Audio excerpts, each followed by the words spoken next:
नामदेव जी महाराज के चरित्र में एक भाव आता है, वैष्णव की 3 निष्ठाएं होती हैं।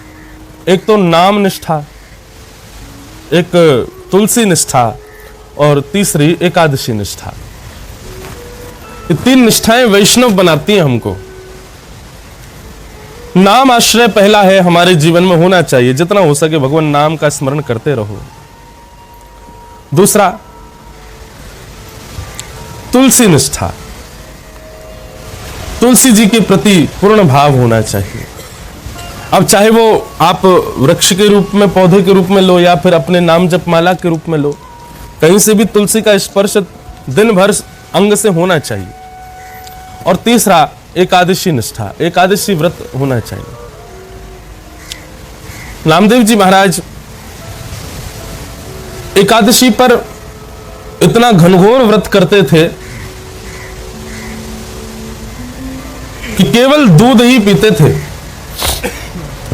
और तो और किसी और को भी अगर देख लेते थे कि वो एकादशी नहीं कर रहा तो उसके हाथ पांव जोड़ते, भैया आज एकादशी है, अन्न मत पाओ, आज एकादशी, भैया तुम्हें हाथ जोड़ रहे हैं, जब तक हमारे सामने हो, हमारे सामने तो कुछ मत पाओ, आज एकादशी है। एकादशी के प्रति इतनी निष्ठा थी नामदेव जी की। तो कई बार संत महापुरुष वैष्णव जन आते तो नामदेव जी उनको उचित भोजन कराते, उनको सामग्री प्रदान करते। आज एकादशी का दिन था और नामदेव जी के यहां, नामदेव जी की एकादशी की परीक्षा लेने के लिए स्वयं भगवान आ गए, संत बन के। स्वयं विठ्ठल भगवान पधारे, संत बन करके आ गए। संत बन के आए और नामदेव जी से आके कहने लगे, नामदेव जी की जय हो। नामदेव जी बोले, जय हो भगवान। अरे वाह, आज एकादशी का दिन है, ऐसे मधुर संत के दर्शन हो रहे हैं, चरण छूने लगे, तिलक लगाया, माला पहनाई, बढ़िया सुंदर स्वागत सत्कार में कोई कमी नहीं। बोले भगवान आज्ञा करो, मैं आपकी क्या सेवा करूं। संत कहने लगे, बोले भैया हम बहुत दिन से भूखे हैं, हमको भोजन कराओ। नामदेव जी बोले, आज तो एकादशी है। बोले अब एकादशी वगैरह भैया ठीक है, तुम करो, निभाओ अपना, हमको तो भोजन कराओ। नामदेव जी बोले, क्षमा करो भगवान, द्वादशी तक प्रतीक्षा करो। आप कहो मैं आपको दूध पिला दूंगा, आप कहो मैं आपको फल दे दूंगा, लेकिन भैया अन्न तो आप द्वादशी को ही पाइएगा, एकादशी है, उस पे ये निष्ठा तो आपको करनी पड़ेगी। संत बोले, तुम करो ना, हमको क्यों रोक रहे हो। बोले नहीं महाराज, आप भी कीजिए। बोले भैया हमारे 4 दिन से प्राण निकले जा रहे हैं भोजन के मारे, अभी प्राण निकल जाएंगे और तुम हमको भोजन नहीं दे रहे हो। देखो यार, 100 वर्ष से ऊपर का हमारा शरीर हो गया, बिना अन्न के रहा नहीं जाता, कभी भी प्राण निकल जाएंगे। 3-4 दिन हो गए भोजन नहीं किया, करा दो। नामदेव जी बोले, इससे बढ़िया और संयोग क्या होगा, आज एकादशी है, 100 की आयु आपने पार कर ही ली है, यदि प्राण निकल भी जाए तो वह कल्याण ही होगा, वैकुंठ ही जाओगे सीधे। संत बोले, लेकिन अन्न नहीं खवाऊंगा। तो नहीं महाराज, आज एकादशी, आज अन्न कैसे दे सकता हूं। भीड़ इकट्ठी हो गई, आस पड़ोस के लोग आ गए, उन्होंने कहा, बोले सुनिए, हम भी ब्राह्मण हैं, हम भी वैष्णव हैं, हमारे यहाँ भी एकादशी होती है, लेकिन संत कह रहा है हम पवा देंगे, आप हमारे घर चलो, हम आपको बढ़िया भोजन करा देंगे। ए नामदेव को छोड़ो, ये बहुत कंजूस है, ये भोजन ना कराना पड़ जाए, इसलिए इतनी निष्ठा दिखाता अपनी एकादशी के प्रति। संत बोले, नहीं पाऊंगा तो इन्हीं के यहीं पाऊंगा, और कहीं नहीं जाऊंगा। संत थोड़ी तो भगवान थे। नामदेव जी बोले, भगवान क्षमा करो। और सुनो, नामदेव जी ने द्वार और बंद कर दिए। बोले कि मेरे को पता चल गया है कि आप अन्न खाना चाहते हो, तो मैं कहीं और भी नहीं खाने दूंगा आपको। इतनी निष्ठा नामदेव जी की। बोले मैं किसी और के घर भी नहीं जाने दूंगा आपको। अब तो स्थिति ऐसी कि भगवान दुर्बल से संत बन के आए, रोते डोल रहे हैं। बोले मैं फंस गया, मैं कहां मर गया, अरे देखो मैं किसके घर आ गया, मुझे अन्न नहीं खाने दे रहा, मेरे प्राण निकल रहे हैं। नामदेव जी हमारा हाथ जोड़ के बैठे, बोले भगवान विराज जाओ। संत कहने लगे, भाई 5 वर्ष से नीचे और 90 वर्ष से ऊपर के लोग यदि अन्न खा ले एकादशी में दोष नहीं लगता। बोले ये सब खाने पीने वाले लोगों ने अपना बहाना बना लिया है, मैं आपको व्रत करवा के ही मानूंगा। बोले मेरे प्राण निकल जाएंगे, तुमको ब्रह्महत्या लग जाएगी, द्वादशी तक जीवित नहीं रह पाऊंगा। बोले मुझे ब्रह्महत्या स्वीकार है, और आपके प्राण निकल जाए तो बढ़िया वैकुंठ जाइएगा। ठाकुर जी से प्रार्थना करना, नामदेव को भी जल्दी बुलाओ। मतलब बिल्कुल चिंता ही नहीं है कि कोई कह रहा मैं मर जाऊंगा। बोले कोई बात नहीं, आज एकादशी है, निकाल दो प्राण। ठाकुर जी बोले ठीक है, तो हम प्राण निकाल लें। अब तो महाराज भगवान नाटक करने लगे, गिर गए नामदेव जी के द्वार पे ही। बोले अन्न खवाओ नहीं तो बस निकलने वाले हैं प्राण। लोग बाग चिल्ला रहे हैं, अरे नामदेव कुछ दे दो भाई, ऐसी क्या एकादशी। नामदेव जी सिराना अपने गोद में रख करके बैठ गए, सर सहलाने लगे। बोले जय जय राम कृष्ण हरि, चिंतन करो भगवान का, कोई बात नहीं, वैकुंठ जाओगे सीधे।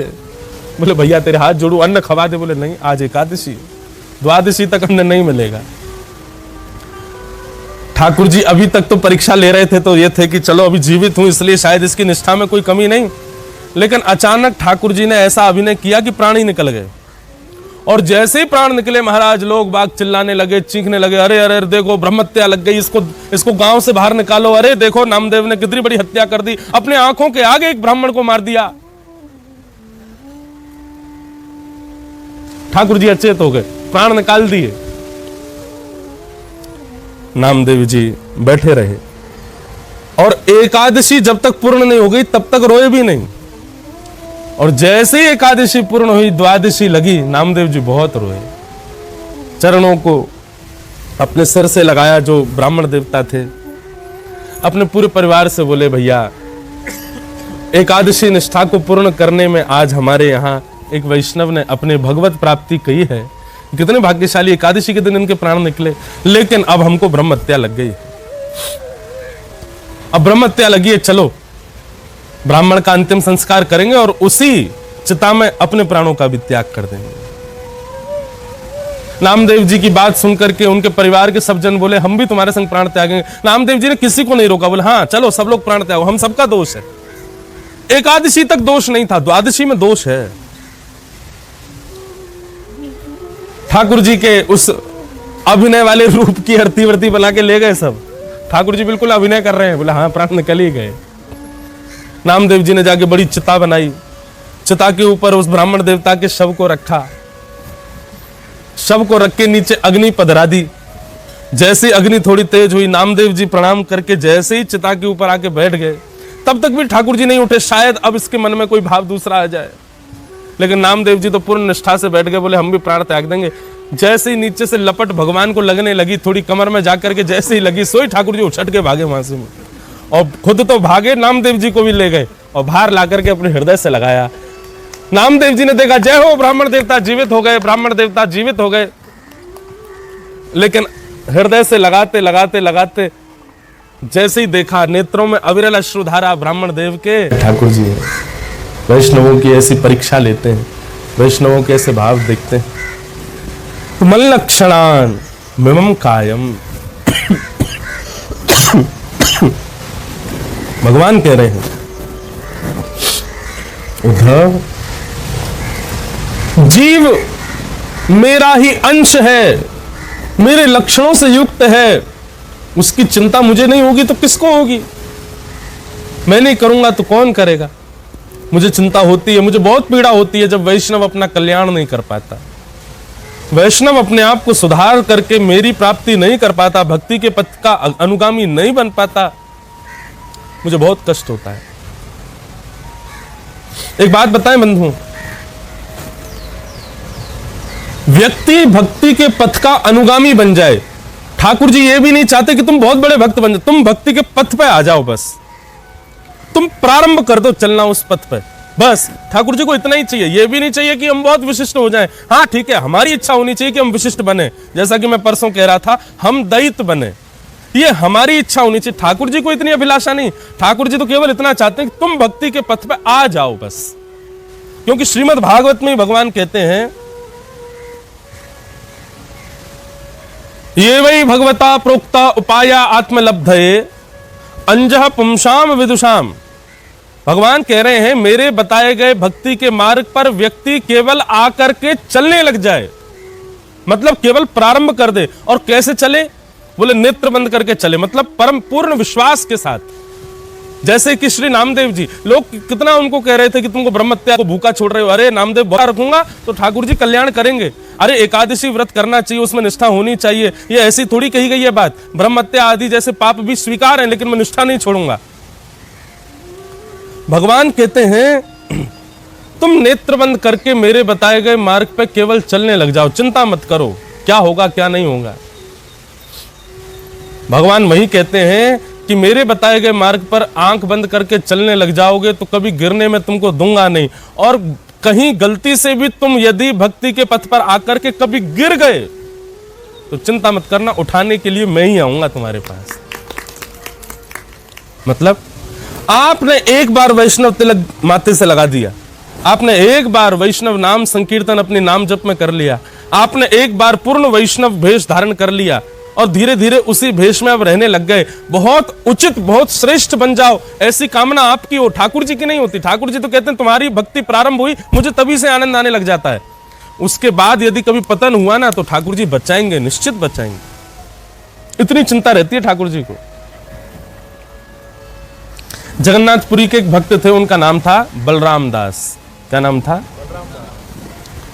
तो श्री बलराम दास जी जो थे, ये महाप्रभु जगन्नाथ जी के सामने बैठकर के पद पदावलियां गाते थे।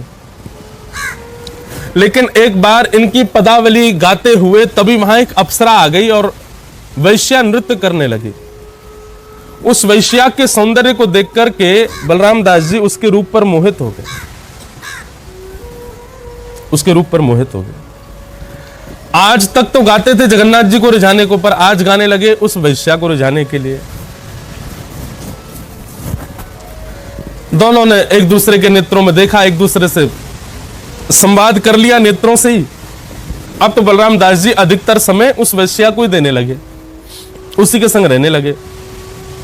धीरे धीरे पूरी में यह बात फैल गई कि भैया बलराम दास भक्त तो अब एक वैश्या के चक्कर में पड़ गया है।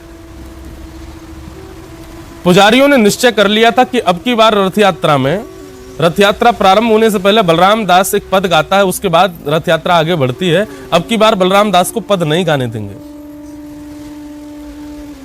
बलराम दास जी रथ यात्रा से एक दिन पहले रात्रि में वैश्या के साथ में भ्रमण के लिए गए थे। लौट करके जब आ रहे थे तब ब्रह्म बेला हो रही थी और बलराम दास जी को अचानक याद आया, बोले आज तो रथ यात्रा है।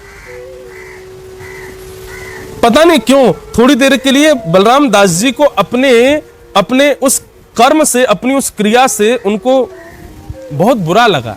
हृदय में, मन में भाव आया, मैं बहुत गलत कर रहा हूं। कहां ठाकुर जी ने मुझे इतनी बड़ी सेवा दी कि उनके आगे बैठ करके मैं पद सुनाता हूं, तभी ठाकुर जी की सेवा आगे बढ़ती है, और कहां मैं अपने उसी गायन से एक वैश्या को रिझाने लग गया।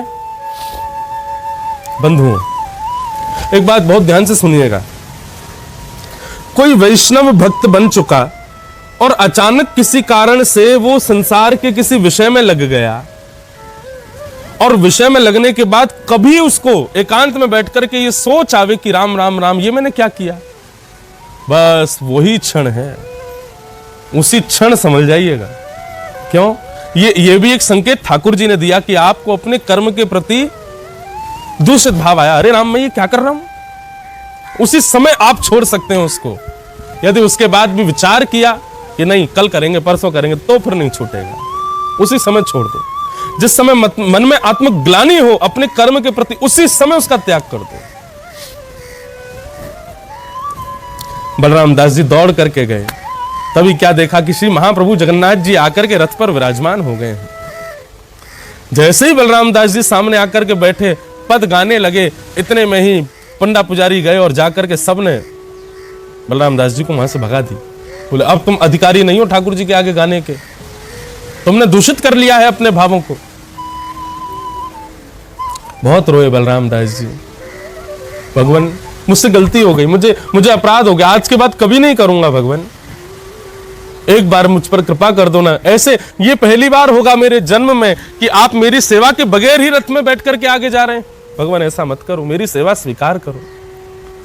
लेकिन पूरी भीड़ ने, पंडित पुजारियों ने घेर लिया और कह दिया कि भीतर मत आना, जगन्नाथ जी की आज सेवा तुम नहीं करोगे। बलराम दास जी समुद्र के तट पर चले गए और समुद्र की बालुका से ही सुंदर छोटे छोटे 3 रथ बनाए। उन तीनों रथों में एक में बलभद्र जी, एक में सुभद्रा जी और एक में महाप्रभु जगन्नाथ जी को रेत से ही बना करके विराजमान कर दिया और कहा भगवान आज आपकी प्रत्यक्ष रथ यात्रा में नहीं हूं, लेकिन परोक्ष रथ यात्रा में यहां कर रहा हूं, कृपा कर मेरे इस रथ को स्वीकार करो। और बलराम दास जी जो पद वहां गाने वाले थे, वो रेत के बालू के सुंदर रथ के आगे बैठ करके गाने लगे। वहां जैसे ही रथ खींचने का समय आया, हजारों लोग रथ खींचने लगे। बलराम जी का रथ चला गया, सुभद्रा जी का चला गया, लेकिन महाप्रभु जगन्नाथ जी का रथ अपने स्थान से नहीं हिला।